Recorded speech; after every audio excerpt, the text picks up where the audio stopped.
Hi folks, Tris here. Thanks for listening to Modem Prometheus, and thanks especially to all of you who have joined our Patreon. We don't run ads, so the whole podcast is supported by you. If you'd like to help out, head over to patreon.com/Modem Prometheus. Members get behind the scenes notes, early access, bonus episodes, and a lot more exciting stuff. Today's story is called Precious Things, and is about love and dragons. The dragon sits on a pile of garbage. A broken scooter. A fedora hat with a pheasant feather poking out of the band. A small teddy bear with a patch where one eye should be. When it stirs, the mound shudders, tiny avalanches of ephemera rolling onto the concrete floor. The dragon is not how you might expect a dragon to be. It is undoubtedly huge, and if you look closely you may see the suggestion of scale or the curve of claw. But this dragon does not look like some huge winged dinosaur or a cover model for the bookstore's fantasy section. This dragon looks like what happens when volcanoes dream, a beast made of soot and smoke and coal-black eyes. It yawns, and as it does so the room is lit by a red furnace fire, the air warming by a few degrees. The building, Westmoreland House, used to be an office block, solidly built but derelict for 40 years. Now, the upper floors are navigable but treacherous, the windows long gone, the walls covered in unimaginative graffiti. A woman is picking her way across the floor, treading carefully around the scattered junk, trying to avoid waking the slumbering beast. As she gets closer, a black cat dashes out from some darkened nook and yowls loudly as it twirls around her legs. No, shush, she says, as it increasingly desperately demands attention. The dragon's lava-red eyes open. The enormous, smoky head raises and turns lazily toward her. "Ah," it says. "I see you have met Pepsi."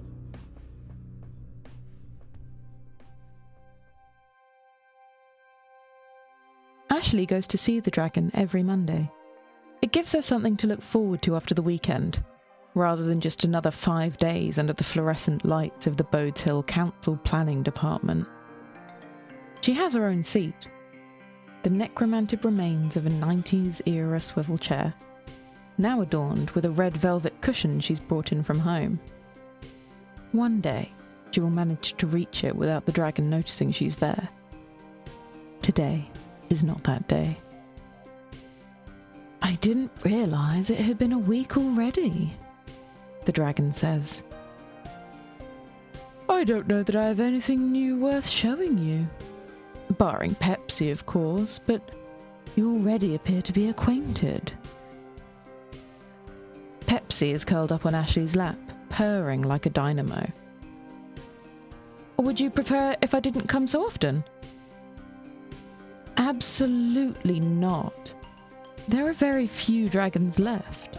It's good to have the company of one's own kind, even if the pressure to be interesting is immense." The dragon has always insisted that Ashley, too, is a dragon. She'd said once, half joking, that dragon wasn't a nice thing to call a woman. The dragon had replied that was ridiculous. Dragon was an excellent thing to call anyone, especially when they were, in fact, a dragon. "There's another planning application running for this place," Ashley says. "Again? They do keep coming." Ashley shrugs. "It's prime real estate." "I know. I live here."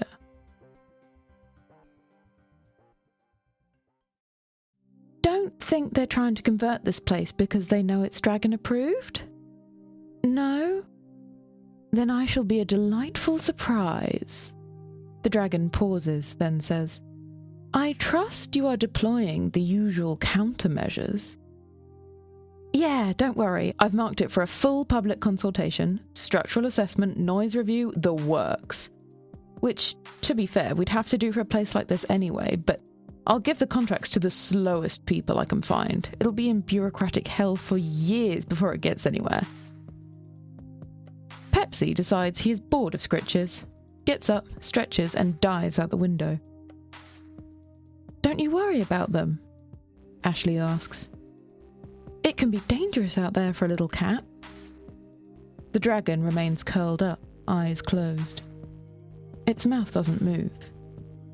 However it is talking to her, it doesn't involve that. I had another cat some time ago. She was called Esme and was very friendly. She came upon some of the others one night and asked them for fuss. They kicked her in front of a passing car. Ashley is silent for a minute. That's horrible. It was, the dragon agrees. Though not even remotely as horrible as the things I did to them. I gave what was left of them to the spider and told it that the next time one of my cats was hurt, it was the one I would visit. It pauses. Now, when one of my cats asks for fuss, they get fuss. Good. I agree. Now, tell me of your hoard. What treasures have you found? Oh, I've got something amazing, Ashley says, and pulls out a beer mat. While the dragon peers at it, the faded green logo and peeling label, Ashley tells it about the gig she saw 2 nights ago. A 2-piece, guitar and drums, the singer's playing not quite matching her incredible voice, as if she'd only started learning a couple of months ago, but the whole thing bursting with a raw, intense energy. She told it about the packed, sweaty crowd, the way the bass amp seemed to be wired directly into the floorboards, and how she'd sat in the pub downstairs afterwards with a glass of bourbon, Twitter and a smile like a crescent moon. This is why she sees the dragon. Because it cares about things the way she cares about things. Because telling her stories to it leaves her in a better mood than she's been in for the last week. A better mood that lasts until approximately 3 minutes after she gets home.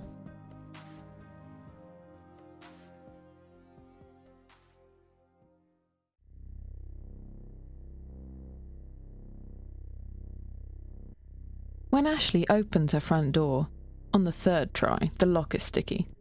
She is greeted by the smell of damp. She was in a rush this morning, forgot to change the pot that's catching the drip under the sink. She needs to call Steve, the landlord, to get it fixed. Just like she does with the sticky lock, or the way the heating is stuck permanently on so the flat feels like she's trying to grow a rainforest. Some exploratory poking and half an hour watching DIY YouTube videos gave her no confidence she could do it herself. Steve's not a bad landlord. He'd find someone to sort it, she knows. But that means someone else would be in her house. Ashley weighs this against the possibility of the kitchen floor rotting away and decides she could quite easily walk on the joists. She takes the overflowing pot and throws the water into the bath. The drip's gotten worse while she was out. What was a gentle metronome is now a frightened heartbeat. Plink, plink, plink, plink. She's going to need a bigger pot. Something seems off about her apartment. Not the drip, or the lock, or the heat. A feeling that things are out of place. The mementos from past holidays. The shell with the red stripe is a bit further forward of the tiny blue bottle of unidentifiable liquor. The rock she picked up from the top of a mountain is a little to the left of where it should be. Her scrapbook. Her scrapbook with receipts of all the things she bought to treat herself, the cinema tickets, the gig passes. It's pulled out slightly from the shelf. The room starts to spin as a dozen tiny discrepancies buzz around her like wasps. A cup has been picked up, moved to another spot.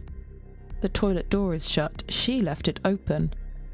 Someone has run a finger along the shelf that holds all the copies she's found of Once Upon an Ice Age, leaving a clean smear through the dust and knocking into the spines. She feels that things are out of place, because things are out of place. Steve. It has to be Steve. He's coming to have a look at the place when she's not around, even though the lease explicitly says he has to give 24 hours notice, and he's been touching all her things, and she's going to pull his eyes out through his nostrils. She already has her phone out, ready to call Steve and give him a piece of her mind, when the toilet flushes and the bathroom door nervously opens. Hi, sis. Liz's long, thin face with its river of dirty blonde hair peers around the doorframe. Could I stay for a few days?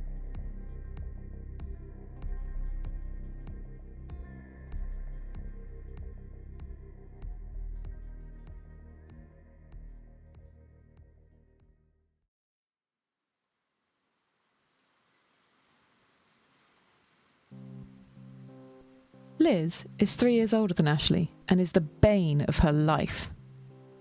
Ashley has always collected things. She's never known how not to. Her room growing up was covered with everything she'd found that she wanted to keep, which, at that time, was everything. Every bit of flat surface ended up displaying a rock, or a book, or a crisp packet, or a paper scrap. This all led Liz, as a caring big sister, to invent a game. It was called If You Can Name It, You Can Have It Back. The fact that Ashley could always name it and would recite the precise description and original location in one furious breath while turning an attractive, if unhealthy, shade of purple only made Liz and her friends laugh harder. When they took Ashley out with them, shopping or to a film, they spent more time yelling at each other than not. None of Liz's friends seemed to mind. It was Ash and Liz. It was when they weren't fighting that things were worrying. They're grown up now. Liz lives on the other side of the river with a far too good-looking boyfriend, inexplicably called Parrot. Ashley doesn't see her as much now. And when she does, it's usually because of things like this. It's just, she's my sister and I love her, but she knows I don't like sharing my space, and we had this whole thing about it growing up. We were fighting about it all the time, and this just keeps happening, and she's always finding some reason to... Ashley looks at Bren, who is sat on Ashley's desk with her chin resting pointedly on her fist. Were you saying a thing? I feel like you were saying a thing. I did attempt to say a thing, Bren says. I didn't get very far. You got something on your mind, sweet pea? Ashley looks at her desk. Sorry. Bren looks up and around like an antelope on the savannah. Well, I was going to be warning you that Joan's on the prowl, so you might want to be working out what's going on with Westmoreland. Too late now. Good night and good luck. She slips away like water down a drain. Ashley barely has time to put on a smile before Joan is there. She looks at a point just above Joan's left shoulder. Ashley has no idea what Joan looks like. She's never been able to look at her face. Ashley, do you have an update on the structural assessment for Westmoreland House? No small talk with Joan. It's her best quality. No, sorry, I'll chase D&P and find out their schedule. Tomorrow. Joan will not forget this conversation. That is her worst quality. This gives Ashley a small dilemma. She commissioned D&P surveyors to carry out the structural survey because they are notoriously the most incompetent firm in the city. But that doesn't mean she wants to encourage them to actually do anything. Yep, I'll have something by then. Joan nods and goes to hassle someone else. Ashley will work out what lies she can afford to tell this evening. Bren is back as soon as Joan leaves. Partial deflection, good work. 6 out of 10. Only 6? That was smooth. It was, but you only kicked it to tomorrow. Solid defensive play, but you need to do more for the big points. She pauses, smile shifting gear from ironic to more concerned than she lets on. Hey, do you want me to unblock that for you? Joan's not going to let it go. No, it's fine, really. I'll deal with it. The smile remains concerned, but Bren accepts it and returns to her desk. Joan is pushing harder on this one than usual. Ashley brings up the planning application again. Some skyscraper corp is trying to turn it into mixed-use residential commercial units. Ashley would think Joan had taken a bribe if it wasn't so hard to believe she'd do something so interesting. Maybe she's just bored of applications for Westmoreland always falling through. It's been an eyesore for years, and one of the most desirable plots in the city. Some of this is definitely due to Ashley. Ashley suspects the rest were due to some suit in a hard hat finding a dragon asleep on the ground floor. She wonders what Joan would make of that. Probably a "huh" and a note on the clipboard. That was also how Ashley found the dragon, that first time. She just joined the council planning department and had been given a brief she highly suspected was meant to phase the newbie. Westmoreland House had been abandoned for decades. Applications to do something, anything, with the building always falling through. It wasn't standard practice, but she'd gone to have a look at the place for herself. She brought pepper spray she shouldn't own and a good pair of running shoes. She'd expected squatters, druggies, maybe a gang. What she'd found was a dragon, which had looked at her and said, "Yes?" Ashley, without entirely knowing why, had said, "Sorry, I just love the guitar, and I used to have one, but it wasn't as nice as that." And it turned out this is what you said to a dragon, if you wanted to become friends. Back in the present, her phone buzzes. New message. It's Parrot, Liz's boyfriend. Ashley's only met him a couple of times, but he fits Liz's type. Big, attractive, confident. Apart from the big thing, kind of like Liz. "Hey Ash, is Liz at yours?" "Yes," she types. Again. "What's going on with you two? Dumb argument? Stupid stuff about a cat video? You know what she's like. Embarrassed to talk about it, TBH. How is she?" "She's fine. She's just in my house. Again." "I'm really sorry. She's such a drama queen. And I know I'm not blameless. I go overboard sometimes too. Can I come and bring her home?" Ashley rubs the bridge of her nose. Part of her is screaming, "Yes, get the interloper out." But Liz is still her sister, and she asked to stay. "Give it a day." There's a pause. She can see Parrot's typing icon appear and disappear a few times before finally it comes up with, "Okay." Ashley turns her phone over and begins an email to D&P.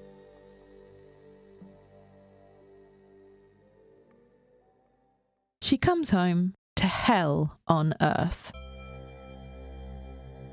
Her holiday mementos are boxed. Her copies of Once Upon an Ice Age are in a different order. Her scrapbook is lying flat on a different shelf. "Hey!" Liz says. Despite the sweltering heat of the flat, she's got a woolen jumper over the top of something strappy. Classic Liz. Fashion over practicality. "How was your day?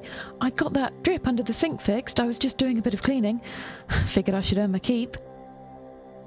"Why are all my things boxed up?" "They're all out of order. That quartz isn't anything to do with the elephant, and where's my...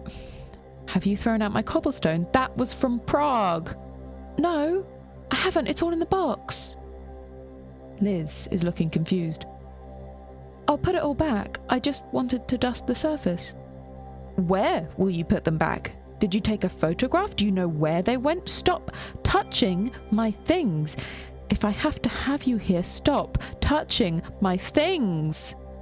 Ashley rounds on Liz, squaring up. She's expecting an argument like when they were kids, but Liz is flinching away from her.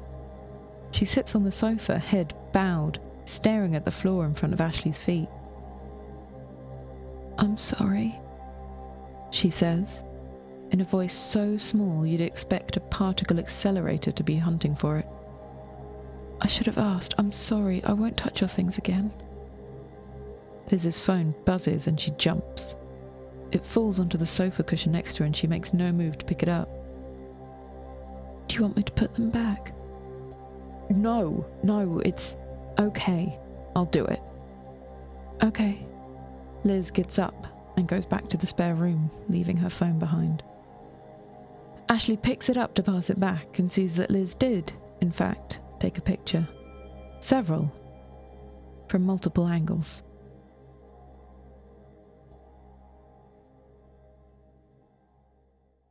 Classic passive aggression, Bren says the next day.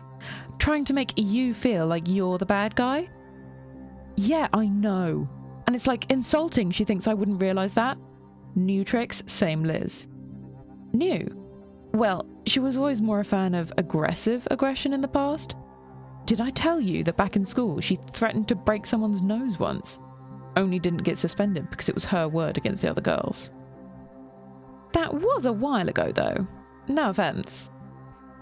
Much taken. And I mean, yeah. But even when we've got together recently, we've had a fight like 2 times out of 3. How long since you've seen her? A few months, I guess. Huh. Bren looks like she's thinking about something.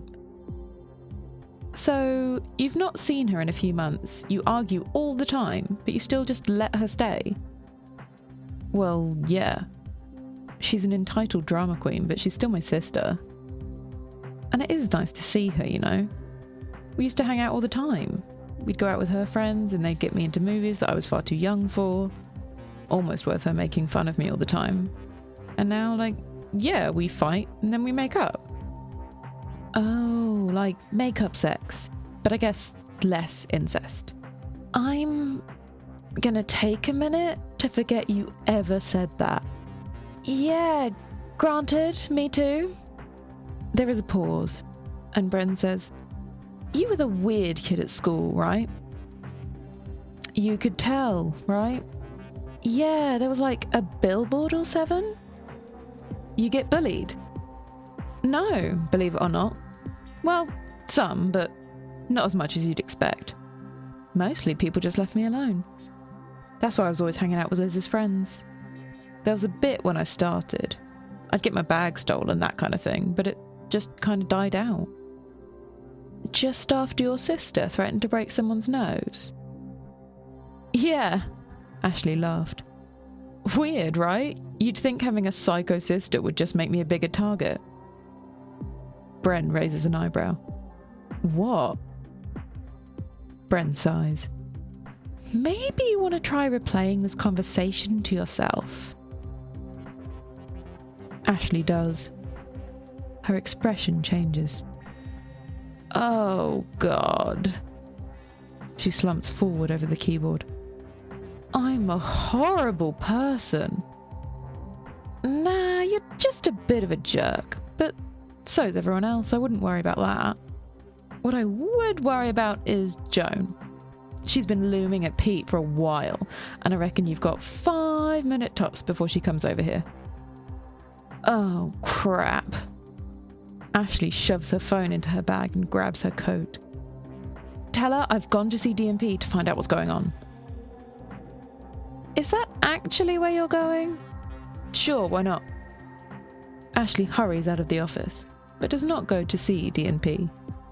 Instead, she goes to see the dragon.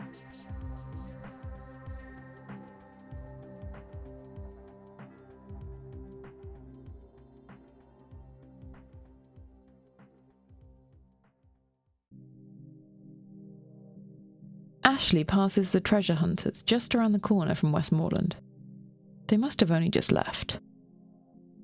They're obvious when you know what to look for, just in combats and running shoes, both looking like professional sprinters. Not stupid. Stupid treasure hunters carried swords or guns. Smart ones knew the only way to defend against a dragon was to be somewhere the dragon wasn't, as fast as possible. As she approaches, she notices another 2 key details. 1. Their backpacks are empty. 2. They are unhappy about this. "So where's the horde?" one says as they pass. "Where's the goddamn horde?" "I don't know, man. Maybe it's stuck it all in Bitcoin." "I bloody paid half a Bitcoin for this tip." "Tip was good. They can't lie." "Then where?" The voices drift away down the street. In Westmoreland House, the dragon is repositioning itself atop the stack and managing to seem both smug and annoyed. "Ashley," it says. "Oh, you have bad news. How did you know?" "I could claim kinship with my fellow dragon kind, but your expression is the biggest giveaway." "God damn it, is there anyone in this damn city that can't read me like a book?" "I have not performed the relevant experiments to discover such." "I assume this is about the building." "Yeah." Ashley slumps onto her seat. Pepsi immediately leaps onto her lap and mews loudly for a hug. Ashley scoops him into the crook of her arm and scritches behind his ears. "I don't know why, but the higher-ups are really pushing on this place. There's going to be a load of due diligence and consultation, so it won't happen tomorrow, but I think it will happen. I don't know if I can stop it." "Ah, that is unfortunate. I'm sorry." "Don't be. I know the fact you are not certain of success will not stop you trying, and I am grateful for that. In the meantime, I will hunt for alternative caves. Maybe I will find one with a cat flap." In Ashley's lap, Pepsi squeaks with approval. "However," the dragon continues, "that is not the only thing you're upset about." "No, it's not," Ashley says, and tells the dragon about Liz. It isn't the kind of thing she usually talks to the dragon about, but it's as interested as it is when she's telling a story about any other piece of her collection. "I understand," the dragon says. "You were careless and damaged part of your hoard. It hurts, of course.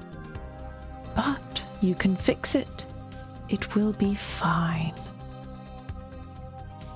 "No, it's..." Ashley shakes her head. "She's not part of my hoard. She's my sister. That's completely different." "It doesn't sound different." "She is precious to you.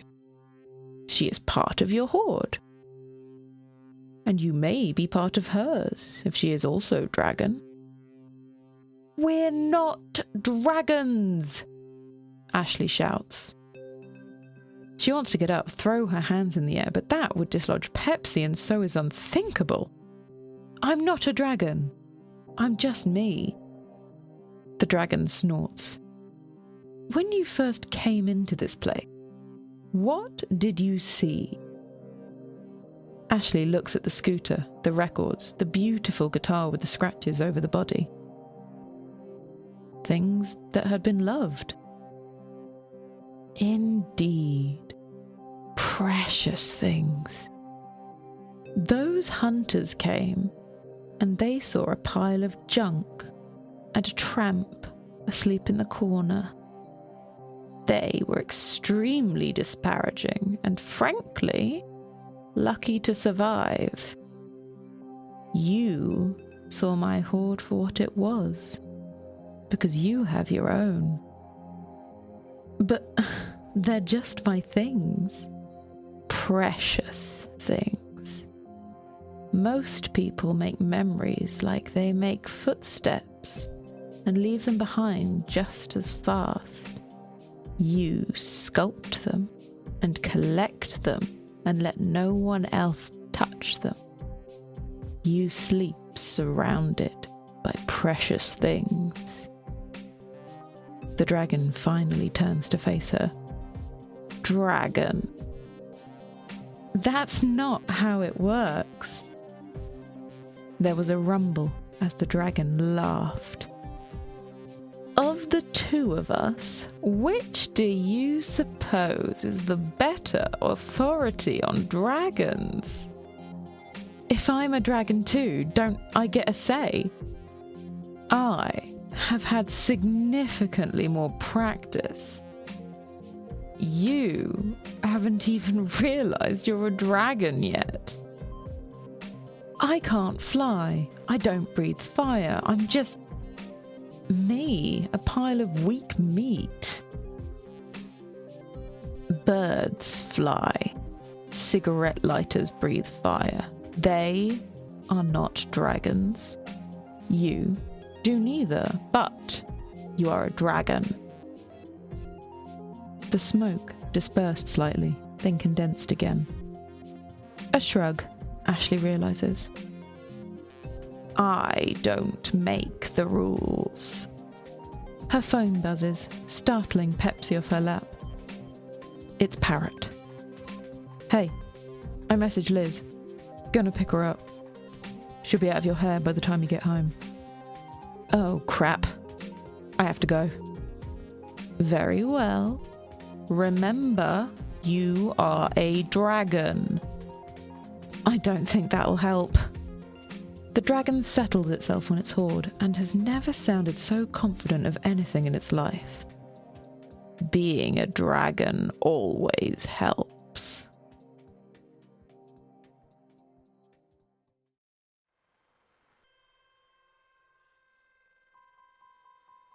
She opens her front door to the smell of garlic and chili. She can hear a radio program playing in the kitchen and the sound of things being fried. Liz pokes her head into the corridor.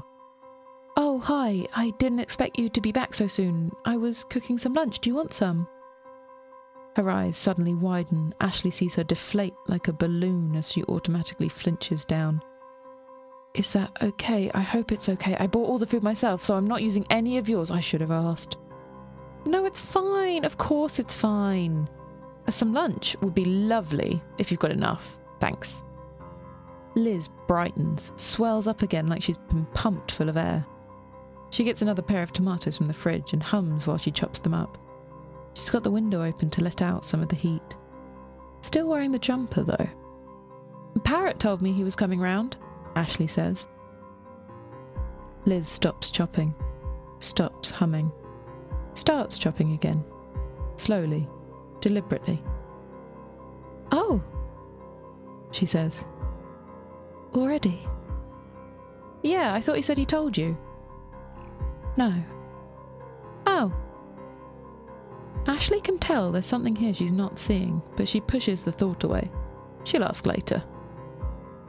Anyway, I wanted to make sure I saw you first. I wanted to say sorry for yelling at you. I shouldn't have done it. You were just trying to help, and you really were helping. This place was a train wreck before you showed up. No, I shouldn't have done it. I should have asked permission. Ashley laughs. You've never asked anyone for permission for anything. And I mean it. I'm really sorry. I shouldn't have snapped. Ashley puts a hand on Liz's arm. Liz gives a short cry of pain, the knife skidding out of her hand and knocking chopped up tomatoes onto the kitchen floor. Oh my god, I'm so sorry. I'll clean it up. I'm so sorry. Liz is on the floor already, scraping up the food. Ashley is staring at her hand, then at Liz's arm. Liz, take your jumper off. No, I'm quite cold. I'm fine, really. Liz. Ashley is feeling the urge to yell. She forces it down. Liz. Liz, please. Show me. Liz stands up and meekly pulls it off. Her arms are a swirling oil slick of bruises, a horrible marbling pattern. Liz. Ashley finds she's having trouble forming words. What happened? Liz mumbles. He didn't mean to. It was my fault. I shouldn't have said those things. And suddenly, Ashley can't see the bruises, or Liz, or the kitchen. Can't see anything but rage. I'm going to end him. I'm going to strangle him with his own tongue. No, please, Ash, he's just emotional, and I'm sorry, I should have told you, but I'll be fine, I promise. On cue, the doorbell buzzes. Liz closes her eyes. I'll get my things. No. Ashley holds up a hand. I'll get rid of him. You stay here. I mean that. Stay here. Stay as long as you like. She turns for the door, but Liz pulls her back. No, I'll go. It's better this way. He's usually fine. He has no right to do that to you. He should be in jail. No, I know, but I can't watch him do it to you too. He won't. Ashley opens the front door to find Parrot there, smiling. Still handsome. Gym wrap muscles filling the sleeves of his shirt. Ash, hi. Didn't expect to see you here. No, I figured. Liz is staying here. Get out. Parrot's smile vanishes. Ash, I like you, but I don't like being talked to like that. She's precious, and you hurt her. You're going to leave. I'll have Liz's stuff picked up. Parrot laughs and bends down to Ashley's level so their foreheads are almost touching. She's mine, and I'm taking her. What makes you think some little bitch like you can stop me? Ashley doesn't break eye contact, just steps forward. Startled at the intrusion into his space, Parrot stumbles backward, and then when he looks at Ashley, he scurries several steps more. Parrot is used to being the predator, but every part of his body is suddenly screaming that it wants to be somewhere Ashley isn't and be there now. Ashley cannot see that her shadow has grown wings, or that smoke is rising slowly from the corners of her mouth. She doesn't need to. Because I'm a dragon, she says. And I'll set you on fire.